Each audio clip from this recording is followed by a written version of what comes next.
ایمان کہتے کسے ہے؟ پہلے تو ہمیں اس بات کو سیکھنا ہے. تو ایمان جو ہے وہ لغت کا مطلب ہوتا ہے ڈکشنری یا لفظی معنی. تو ایمان جو ہے وہ لغت میں کسے کہتے ہیں کہ کسی کی بات کو کسی کے اعتماد پر یقینی طور سے مان لینے کا نام ہے ایمان. یعنی اللہ کی بات کو اللہ کے نبی کی زبانی ان کے بھروسے پر ہم نے مانا، یہ ایمان ہے کہ جو بھی میرے نبی ہم تک لائے ہیں وہ سچ ہے. سمجھ گئے؟ اور دین کی خاص اصلاح میں، اور اگر ہم اس ایمان کی تشریح دیکھیں تو دین کی خاص اصلاح میں جو ایمان ہے وہ اسلام کی دین کی ڈکشنری میں کہتے ہیں خبر رسول کو، اللہ کے نبی نے جو خبر لائی ہے اللہ سے، مشاہدے کے محض رسول اللہ کے اعتماد پر یقینی طور پہ مان لینے کا نام ایمان. سمجھ رہے؟ ہم نے ہمارے نبی کو نہیں دیکھا لیکن ہم مانتے ہیں کہ ہمارے نبی نے جو کہا وہ حق اور سچ ہے. سمجھ گئے؟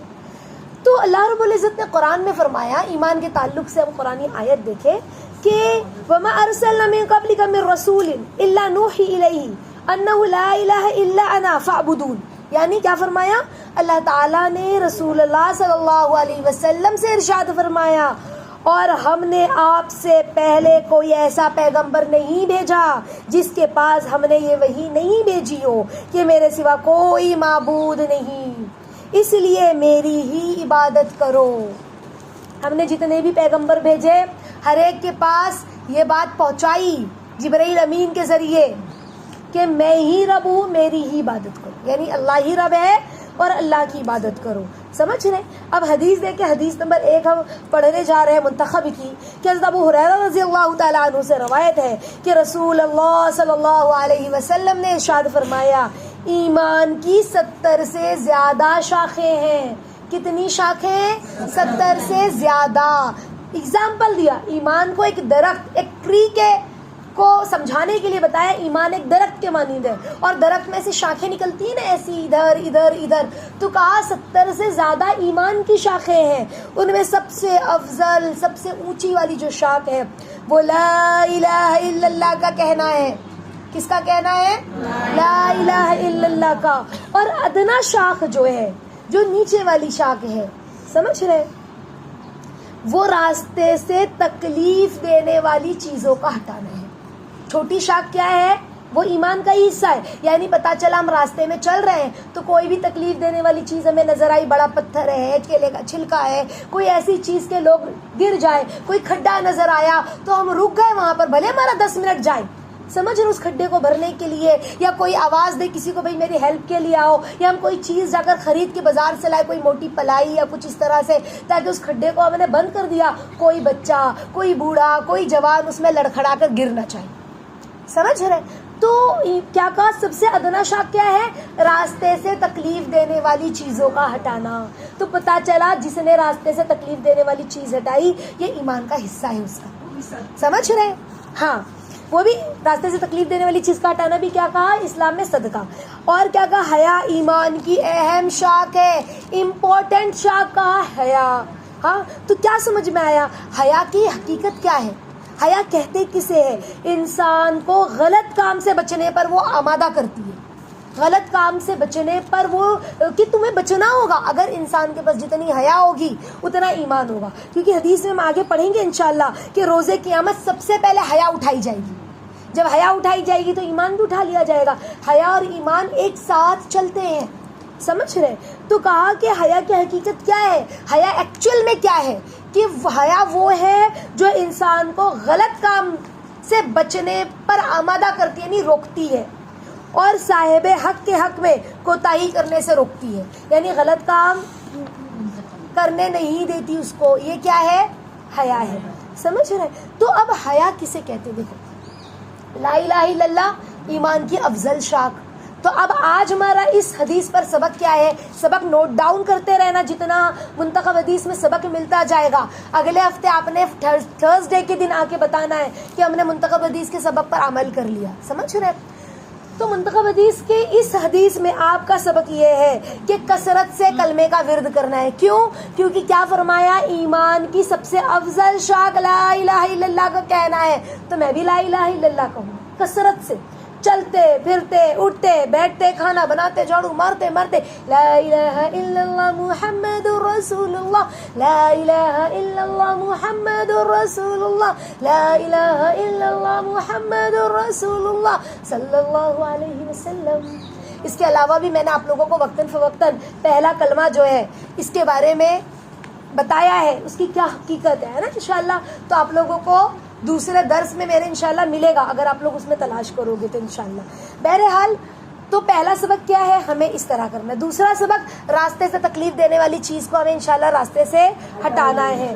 جیسے ہم سیڑھی اتر رہے ہیں, اب چھوٹے بچے ہیں انہیں اتنا عقل نہیں ہے, ہم اپنے بچوں کو اول تو سمجھائیں بیٹا کوئی بھی چیز ہمیں پھینکنا نہیں ہے, اگر کوئی پھسل کے گر گیا تو گناہ ملے گی, اور ہمیں اپنے گھر کو اپنی بلڈنگ کو اپنے راستے کو کچر کنڈی نہیں بنانا ہے. تو اگر آپ نے کوئی بھی کچرا ہے, کہیں ڈسٹ بن نہیں مل رہی, تو آپ نے اسے کیا کیا, ایک تھیلی میں ڈال کر اپنے بیگ میں اپنے جیب میں رکھ لیا تاکہ آپ کہیں نہ پھینکو. اور اگر راستے میں کہیں ڈسٹ بن ہے تو آپ نے ڈسٹ بن میں یعنی کچرے کے ڈبے میں ڈال دیا. تو ہم بچوں کو یہ سکھائیں, بھلے کتنے بھی لوگ کچرا پھینکتے ہو لیکن ہم انشاءاللہ ان میں شامل نہ ہو. دوسری بات یہ کہ ہم راستے سے بلڈنگ سے ہم اتر رہے ہیں, سیڑھیاں اتر رہے ہیں نا, تو ہم نے کیا کیا, راستے میں تکلیف دینے والی چیز پڑی ہے, جیسے کہ بسا اوقات بلڈنگ میں کتے وغیرہ بھی رات کے وقت میں بلی وغیرہ چڑھ جاتی ہے نا, تو بلی چڑھ گئی رات میں ہے نا, یا کوئی وقت میں جانور ہے کھلے ہیں, اب اس نے ہمارے دروازے اور پڑوسی کے دروازے کے بیچ میں ہی ٹوائلٹ کر دیا یا سیڑھی کے پاس کر دیا, لوگوں کی اترنے کی جگہ ہمارے بھی اترنے کی وہی جگہ.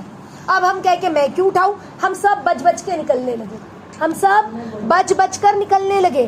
تو ہمارا کیا کام ہے کہ ہم اسے صاف کر لیں, کسی چندی وغیرہ سے, کسی پیپر وغیرہ سے اٹھا کر ہم نے پھینک دیا, ہاتھ واش کر لیا اچھے سے, سمجھ رہے, تھیلی میں باندھ کر کچرے کے ڈبے میں ڈال دیا, اور ہم نے کیا کیا, اپنا ہاتھ واش کر لیا. تو اس سے کیا ہوا, جتنے لوگ آئیں گے, کوئی بچہ چڑھ رہا ہے بے دھیانی میں, اس کا پیر گندا نہ ہو جائے. ہم کیا, میں کیوں اٹھاؤں, ہمیشہ میں ہی صاف کرتی ہوں جب کوئی کتا چڑھ جاتا ہے. تو یہ پڑوسی کو تو ذرا بھی فکر نہیں, پورا پورا دن پڑا رہتا ہے لیکن وہ چھوٹی نہیں ہے, ہم یوں کہہ رہے ہیں ہے نا. تو ہمیں یہ نہیں کرنا, ہم خود ہٹائیں, کیا سوچ کر کہ اللہ یہ راستے سے تکلیف دینے والی چیز کا ہٹانا آپ کو پسند ہے, ایمان کا حصہ ہے, آپ اس سے راضی ہوں گے, ہم نے ہٹا دیا. سمجھ رہے, سبق یاد رکھیں انشاءاللہ. تیسری بات جو ہے وہ کیا ہے, حیا اہم شاخ ہے. حیا کیا ہے, اہم شاخ. حیا کے اوپر سے جو ہے پورا درس بھی موجود ہے نا چینل پہ. تو آپ لوگوں کو اس سے پہلے بھی درس بتایا گیا ہے کہ حیا جو ہے کیا ہے نا, حیا کی کیا قیمت ہے. نکاح والجنائز کا جب درس پڑھایا جا رہا تھا اس میں پہلا ہی ٹاپک, پہلی حدیث حیا کی ہم لوگوں کو گزری تھی ہے نا, کہ انبیاء کی جو سنتیں ہیں, عادتیں ہیں 3, اس میں ایک حیا تھی. تو جس کے اندر حیا نہیں اس کے اندر ایمان نہیں. سمجھ رہے, حیا کیا ہے, ایمان کا حصہ ہے. جیسے ہاف آستین کا کپڑا پہن کے ہم چل رہے اپنے گھر میں, بھائی بھی ہے جوان, ابا بھی ہے, چاچا بھی آ رہے ہیں, ہم نے خالی سر پہ دوپٹہ لے, پورا یہ ہاتھ دکھ رہا ہے, یہ بے حیائی ہے. یہ کیا ہے, بے حیائی. ہمیں اپنے اندر حیا لانا ہے کہ ہمارا آستین یہاں تک اوپر اٹھی ہوئی نہ. سمجھ رہے, بات سمجھ میں آ رہی ہے. ہمارے سینے پہ دوپٹہ نہیں ہے اور ہم گھر میں گھوم رہے ہیں, اور دوپٹہ ہے تو گلے میں ہم نے لٹکایا, پورا سینہ اس طرح سے آگے پیچھے سے گلا سینہ اور یہ سب جھلک رہا ہے, اور جوان بچی گھر میں گھوم رہی ہے نا, بیٹا ہے جوان, باپ ہے, بھائی ہے, اور ہم ایسے ہی چل رہے ہیں. تو یہ بے حیائی ہے. سمجھ رہے, تو حیا ایمان کا اہم حصہ ہے. اس کے علاوہ غیر مردوں سے بات کرنا, فیس بک پہ چیٹنگ کرنا ہے نا, یا پھر شادی سے پہلے رشتہ لگ گیا ہے اور فون پر بات کر رہے ہیں, مل رہی ہے, سب بے حیائی اور حرام ہے.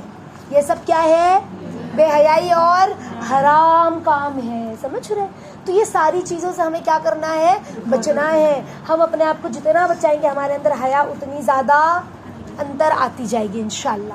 اللہ تعالیٰ ہم سب کو حیا با حیا بنائے. تو یہ ایک حدیث آپ لوگوں نے یاد بھی کرنی ہے انشاءاللہ, اگلے ہفتے بتانی بھی ہے.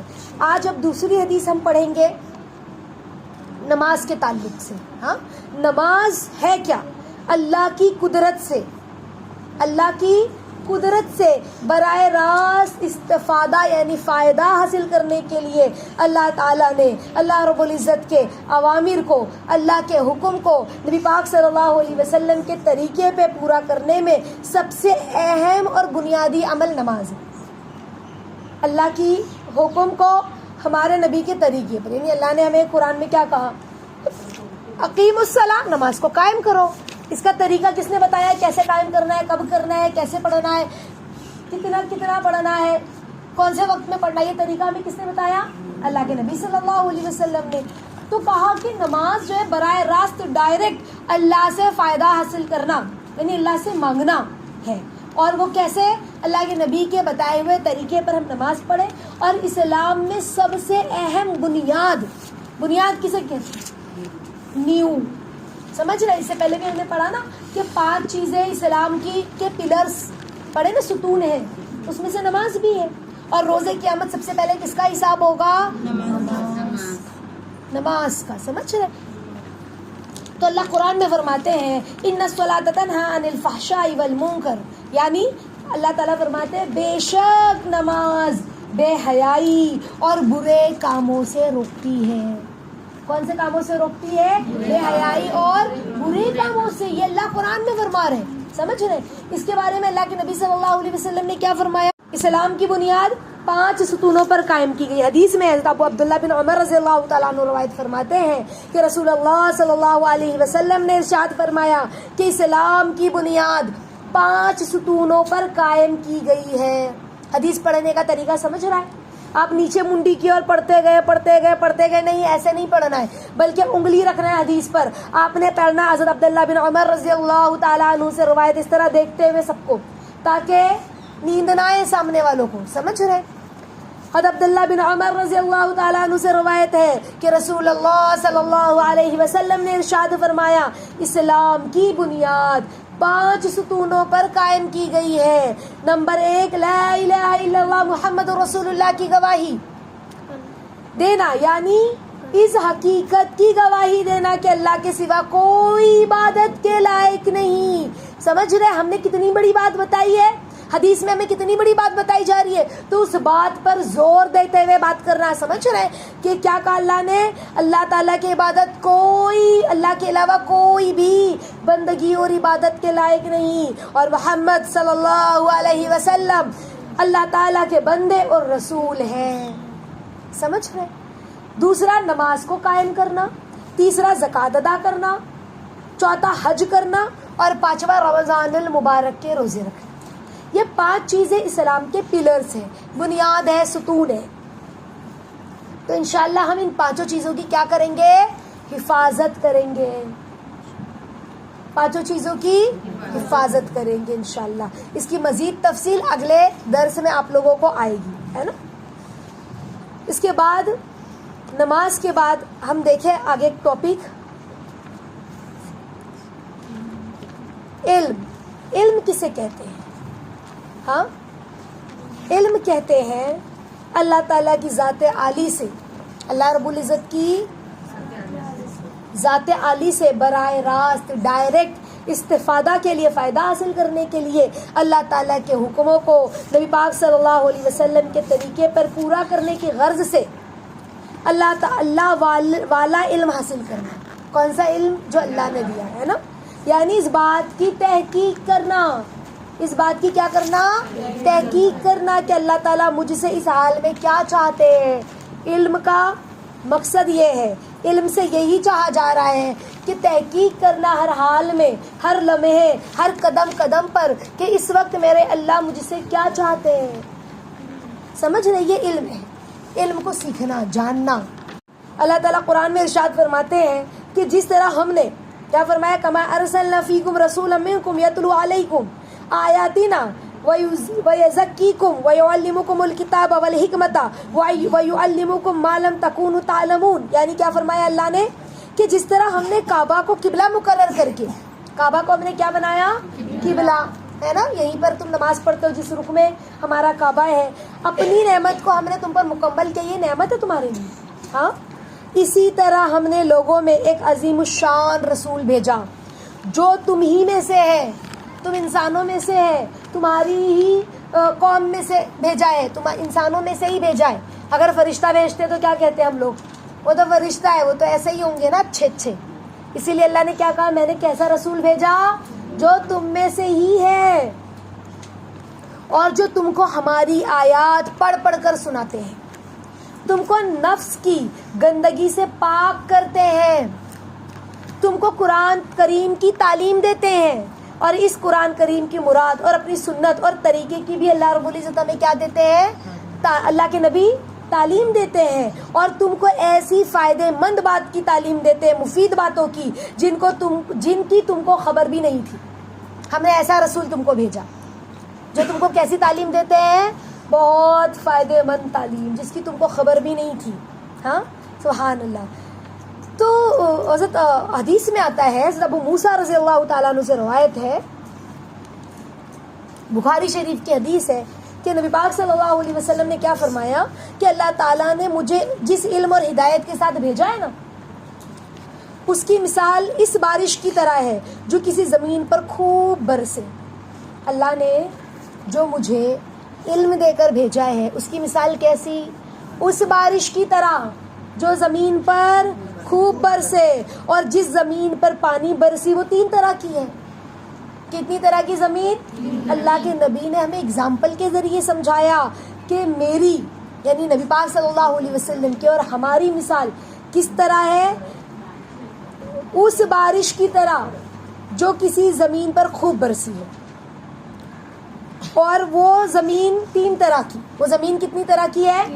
یعنی بارش کا پانی ایسی ایک زمین پر پڑا، پہلا اس کا ایک ٹکڑا عمدہ تھا، یعنی زمین کا ایک ٹکڑا بہت اچھا زرخیز مٹی والا عمدہ تھا، سمجھ رہے، جس نے پانی کو اپنے اندر جذب کر لیا۔ پھر خوب گھاس اور سبزہ اگایا اس نے۔ پھر کیا اگایا؟ خوب، اس زمین نے گھاس بھی اگایا، سبزہ بھی اگایا، اتنی اچھی زمین کا ایک ٹکڑا تھا۔ دوسرا زمین کا وہ ٹکڑا تھا جو سخت تھا، جس نے پانی کو جذب تو نہیں کیا لیکن اس کے اوپر پانی جمع ہو گیا، سمجھ رہے، اور اللہ تعالیٰ نے اس سے لوگوں کو بھی نفع پہنچایا۔ جیسے ندی نالوں میں پانی کیا ہو جاتا ہے، کنویں وغیرہ میں پانی جمع ہو جاتا ہے تو لوگ اس سے نفع حاصل کرتے، وہ پانی فوراً پی لیتا ہے۔ جیسے دیکھو ہمارے یہاں پر بارش برستی ہے ہماری زمینوں پر تو ہماری گلیاں بھر جاتی ہے، تھوڑی دیر بارش برستی ہے، لیکن جب بارش جیسے ہی رکتی ہے، سلو ہوتی ہے، تو پانی کیا ہو جاتا ہے؟ پورا اتر جاتا ہے نا، اتر جاتا ہے، یعنی جمع رہ جاتا ہے؟ نہیں رہتا، اتر جاتا ہے۔ تو لیکن جمع کہاں ہوتا ہے؟ ندی، نالے، جھرنے، سمندر، آبشار، وہاں پر پانی مستقل جمع رہتا ہے۔ تو اللہ کے نبی نے فرمایا ایک زمین وہ ہے جس میں پانی جذب تو نہیں ہوا لیکن اس نے پانی کو جمع کر لیا، اس کے اوپر پانی جمع ہو گیا، تو اللہ تعالیٰ نے اس سے بھی لوگوں کو نفع پہنچایا۔ اس پانی سے لوگوں کو کیا کیے؟ لوگوں نے پہلے زمین سے گھاس، سبزی، پھل، فروٹ اگا تو لوگوں کو کھانے پینے کا نفع ہوا۔ دوسری زمین نے کیا کیا؟ پانی کو سیف سٹور کیا، تو ہمیں پانی کی سہولتیں، پانی پینے، نہانے، دھونے، ہے نا، کھیتی کرنے بعد میں بھی، بارش کے بعد بھی ہمیں نفع ہوا۔ اور تیسری مطلب انہوں نے خود بھی پیا، جانوروں کو بھی پلایا اور کھیتوں کو بھی سیراب کیا، ہے نا۔ تیسری وہ زمین، وہ بارش زمین کے ایسے ٹکڑے پر برسی جو چٹیل میدان ہی تھے، یعنی صرف وہ ہوتا ہے نا جیسے پتھر، راک، چٹیل، چکنے میدان، سمجھ رہے ہیں، جس نے نہ پانی جمع کیا نہ ہی گھاس اگائی۔ تو کہا اس طرح انسان بھی، لوگ بھی 3 قسم کے ہوتے ہیں۔ پہلی مثال اس شخص کی ہے جس نے دین میں کچھ سمجھ حاصل کی، اور جس ہدایت کو دے کے اللہ تعالیٰ نے مجھے بھیجا تھا نا، اللہ کے نبی کہہ رہے ہیں جو ہدایت، جو اچھی باتیں دے کر مجھے اللہ نے بھیجا تھا، کسے؟ نبی پاک صلی اللہ علیہ وسلم کو، تو اللہ تعالیٰ نے اسے اس ہدایت سے نفع پہنچایا، ہے نا، اس نے خود بھی سیکھا اور دوسروں کو بھی سکھایا۔ دوسری مثال اس شخص کی ہے جس نے خود تو فائدہ نہیں اٹھایا مگر اس سے دوسروں نے فائدہ حاصل کیا، یعنی اس نے بیان کر کر کے دوسروں کو پہنچایا لیکن خود عمل نہیں کیا۔ تیسری مثال اس شخص کی ہے جس نے اس کی طرف سر اٹھا کر بھی نہیں دیکھا، یعنی گیا ہی نہیں، نہ سیکھا نہ سکھایا، نہ تعلیم حاصل کی نہ لوگوں کو سکھایا، نہ دیکھا اور نہ اللہ تعالیٰ کی اس ہدایت کو قبول کیا جس کے ساتھ اللہ تعالیٰ نے مجھے بھیجا ہے۔ تو 3 لوگ ایسے۔ اب بتاؤ ہمیں کن لوگوں میں شامل ہونا ہے؟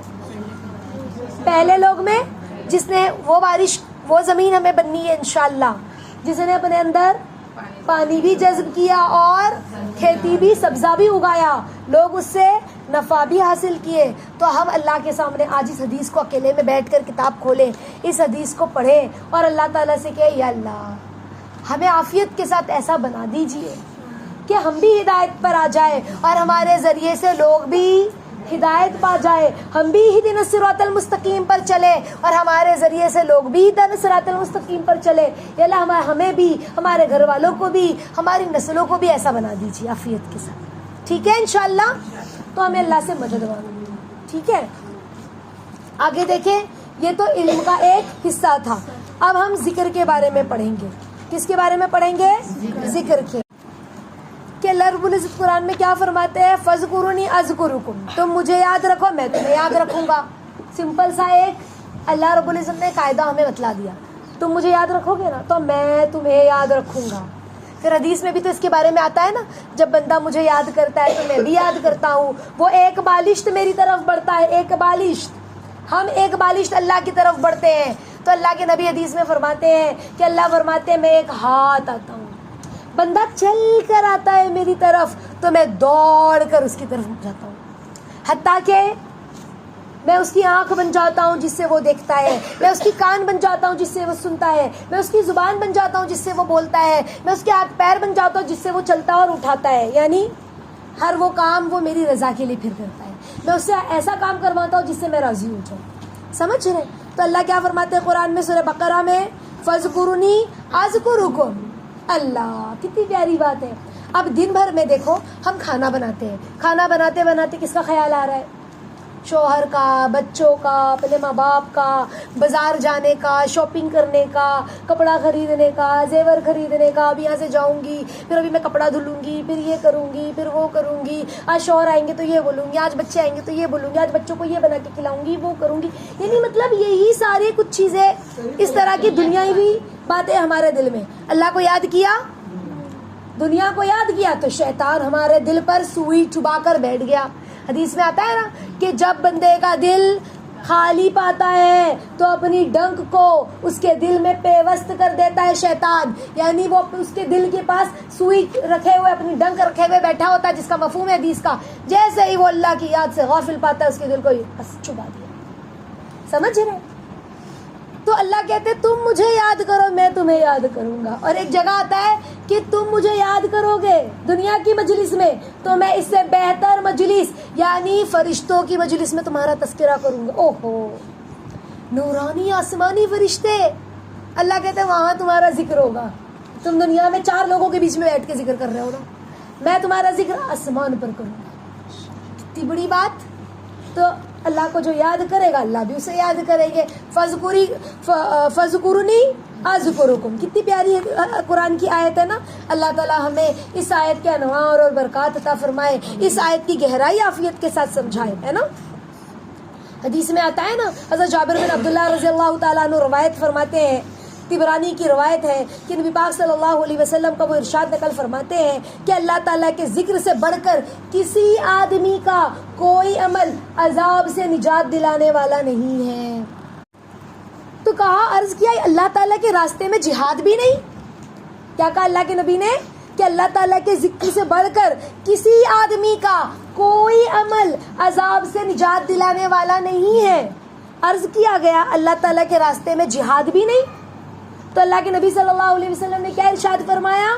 جہاد بھی اللہ کے عذاب سے بچانے میں اللہ تعالیٰ کے ذکر سے بڑھ کر نہیں، مگر یہ کہ کوئی ایسی بہادری سے جہاد کرے کہ تلوار چلاتے چلاتے ٹوٹ جائے، پھر تو یہ عمل اللہ کے ذکر پھر تو یہ عمل بھی ذکر کی طرح عذاب سے بچانے والا ہو سکتا ہے۔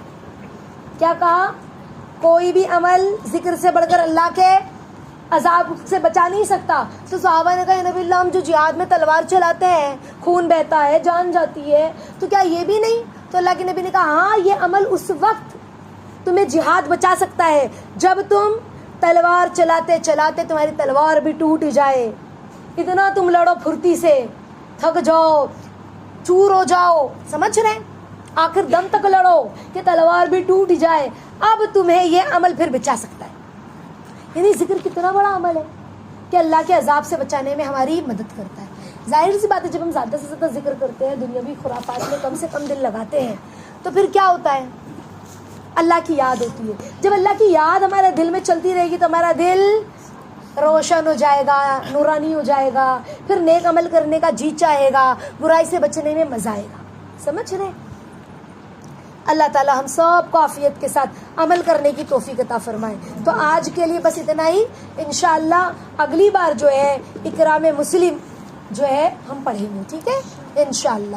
تو جو بھی آپ نے حدیثیں پڑھی ہے ان حدیثوں کو گھر میں جا کر یاد بھی کرنا ہے، اللہ سے ان حدیثوں کے انوار برکات بھی مانگنے ہیں، اور جو آپ لوگوں کو سبق دیا گیا ہے تینوں حدیثوں میں ذکر کا اور کلمے کا، تو کلمہ طیبہ میں حیا کا، کلمے کا، راستے سے تکلیف دینے والی چیزوں کو ہٹانے کا، سمجھ رہے ہیں، اور نماز کی اہمیت جو بتلائی گئی ہے، تو انشاءاللہ ہم اس اہمیت کو سمجھتے ہوئے اول وقت نماز پڑھنے کی فکر کریں، بلکہ اذان سے پہلے وضو بنا کر تیار